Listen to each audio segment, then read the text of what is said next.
How does a narcissist react? And what are they likely to do when they discover that you're catching on to who they really are and what they're up to? Here are some of the more common reactions. Number 1, gaslighting. Narcissists will gaslight in order to get others to lose their grip on reality. Those who have been gaslighted consistently begin to suffer from a lot of confusion and can't get a real handle on what's real, what's true, and what isn't. If there's a chance that a narc noticed you sorting out what they're really all about, you could be gaslighted to cause confusion. Oh, you didn't see this right. That's not what I really meant. That's not what was really said. You didn't hear that right. I did this, not this. Oh, you're confused. You've got this all wrong. You'll hear things, highly gaslighty kind of phrases like that. It's imperative that a narcissist try to correct this behavior as quickly as possible.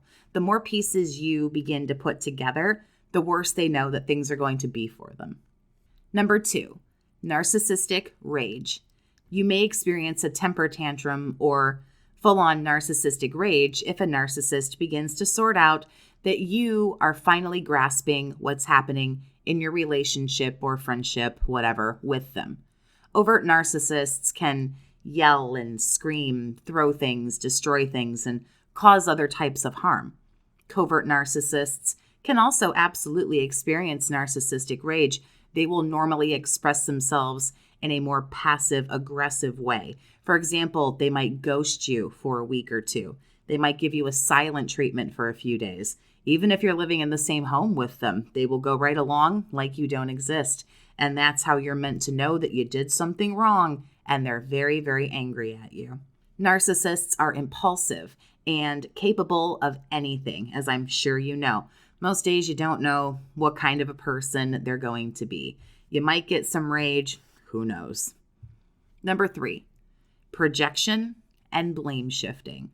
It's going to be quite common for a narcissist to blame you for their behavior. So if you accuse them or think that maybe they have a lot of narcissistic tendencies, they'll probably flip it and tell you that you are the narcissist. You have the issues, you need therapy, etc. They can also project other things onto you. Narcissistic projection is like the adult way of saying, well, I know you are, but what am I? They'll tell you that, you're getting so angry. Stop getting so angry when they're the ones yelling and acting like a fool. Blame shifting is, of course, when they feed you ridiculousness like, well, I did this, but hey, you made me do it. So this is all your fault. This is all because of you. And like gaslighting, it's all done to get you to think that this is all your fault, your problem, you've done this, you're the wrong one. And a narcissist hopes that you will begin to get so hard on yourself, you will overlook and forget about what the real point is, which is what they're doing. And maybe they can prolong some of this exposure and continue to get what they want. Number 4, ghosting. People ghost other people when they don't want to have a tough conversation, like an adult. You see it everywhere, and I'm sure most people have been ghosted at least once. If a narcissist thinks that you're beginning to figure things out, they might ghost you for a week or so. And it's usually a good time for them to go out and look for your replacement, if one isn't lined up already. If a new person has been found, they'll spend those weeks they're silent towards you to groom this new source. Toxic people, like narcissists, run hot and cold. It's one of those warning signs of, high levels of toxicity when someone runs hot and cold. And when things are frosty on your end, someone else is getting ready to hop into the mix, again, if they're not already there. If you'd like to talk with me one-on-one and get some help and support for what you're going through from a survivor, you can click the link down in the description below to set up an appointment to chat with me. If you want more information or to set up a session a different way, you're always free to send an email to BookAChatWithJess@gmail.com. Number 5, good old love bombing. Some narcs might love bomb if they realize that you're catching wind of just what they're all about. Give you a nice fluffy little dose of hormones and feel-goods and some euphoric romance. Whatever it takes to get you to kind of have like narc amnesia. Oh, look, this person did this. They did this. They're apologizing. They're changing. I guess I had it all wrong. Maybe they were just having a hard time. Look, they proposed. What have you not. Love bombing might be able to smooth things over for a little while when the narcissist realizes, uh-oh, this person may in fact be on to me. Number 6, sending the flying monkeys. Narcissists might send their minions to talk to you. They might get these people to try to guilt trip you, to shame you, to devalue you, to even love bomb you on behalf of the narcissist. The narcissist may send their little group of people to even gaslight you. These are people who work for the narcissist. Make no mistake about it.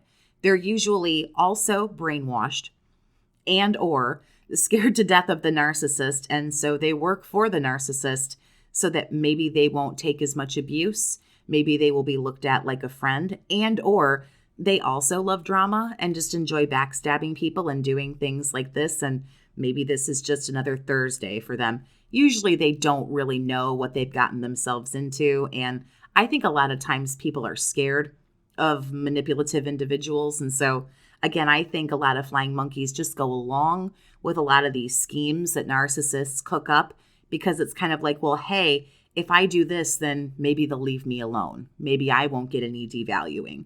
Maybe they won't try to attack me. Maybe they won't send people after me if I just do this. Number 7, dropping the guilt bombs. Narcissists will always try to make you feel guilty about something. So if you've figured out what's going on, they might decide that this is where they flip the script completely. Wow, you think that way about me? I don't know why you would think I would do those things. You feel like, blah, blah, blah. I can't believe you think I'd break your heart, blah, blah, blah. Why would you think this way about me? That really hurts my feelings. Wow, I didn't think you'd think so little of me. There's a little bit of shame in there too. They attempt to shame you while they're guilting you. And guilt trips, they also pretty much mix with everything else on my list. They're never going to be doing just one of these things at a time. They're never just gaslighting or just guilt tripping or just love bombing. A lot of these are used and sometimes rapid fire in conjunction with each other. And you'll see that a lot. It happens online. If they send you an email, if they send you a text, they'll tell you they love you. And 2 lines later, they'll try to shame you and make you feel bad. And then there's a nice ragey line in there, and then they love you. And you'll see a multitude of these things throughout the messages. Number 8, punishments.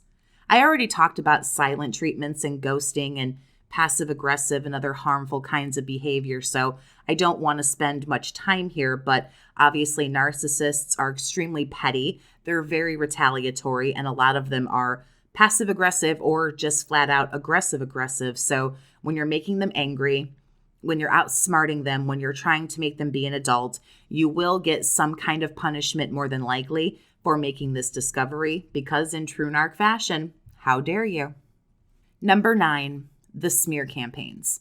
Of course, a narcissist is going to talk a bunch of shit about you to anybody who will listen, especially once the relationship, again, or friendship, whatever it is over. If they catch wind that you know who they are, and maybe they get this feeling that you want to leave the relationship, well, they're going to run around and gossip and talk smack to anyone who's going to listen. And they'll try to get other people to think that you have the high levels of toxicity. You have the narcissism. You're awful and you're terrible.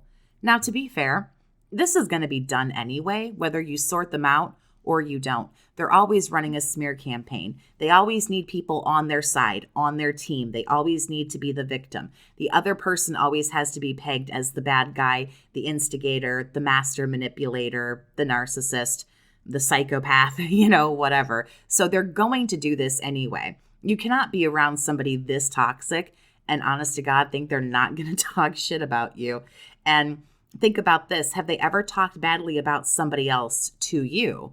I mean, that old saying that we all know applies right here. If they'll do it with you, they'll do it to you. Number 10, the discard. In the end, the narcissist will probably sort out that this is the beginning of the end. You're asking questions, you're demanding answers, you're demanding that they act like an adult. You might be saying things to them like, I don't think this is right, you're toxic, I don't think this is healthy, why are you so argumentative, why are you so this and that? They're gonna discover, exposed or not, that they probably need to make a pretty quick exit. So a lot of times, once you know, and once they know that you know, they're gonna figure out that exit strategy and they will discard. They'll grab their new source, they'll go find one, pull an old supply off the bench, hoover an ex, get back on all those dating apps and shit, and do the things that narcissists do and circle like vultures for someone else to use. Narcissists are people who are ruled by fear. They might use some things on my list to try to delay, things ending. But in the end, the jig is up and they probably will come to the conclusion it's time for them to make the jump. I wasn't figuring out that my partner was a narcissist, but I was pulling away. I was detaching. I was getting frustrated and wanting answers. And so in my own personal situation, it wasn't long at all before my phone stopped ringing and plans were getting canceled. And then no plans were being made. And I was very slowly, I now realize in hindsight, phased out. I had closed my wallet, my home, my car, and everything else to this person that they had access to. And in the end, they knew they weren't getting anything from me. And I don't necessarily think it's like a whole exposure thing, but they weren't getting what they wanted. I was closing off. I was moving forward with my life. And so they decided to go ahead and cut things really quickly and make that jump to that new person. And that can be what happens in a lot of cases. Don't take this personally if you get discarded. You've figured them out. You figure out what they do. And eventually we all come to that conclusion and you'll be over it. I mean, think about it this way. They have to move on. They need someone to do things for them. These are cold-blooded animals. Not only is it a wicked good insult, but it's true. They are externally seeking those heat sources. Cold-blooded animals can't regulate their own body temperature. They need help in doing so. And a narcissist is no different. They are externally seeking validation, love, happiness, respect, a lot of those things that we need to be able to give ourselves. These people need to do this. They need to cheat. They need multiple partners. They need all that validation. And if it's not you, it's just going to be somebody else. And that, frankly, has nothing to do with you. So how did the narcissist in your life behave when they caught you catching on? Make sure you share it down in the comments. Please like and subscribe for more videos on narcissism and narcissistic abuse each and every week. Thank you so much for listening. Have a great day, survivor, and take care of yourself.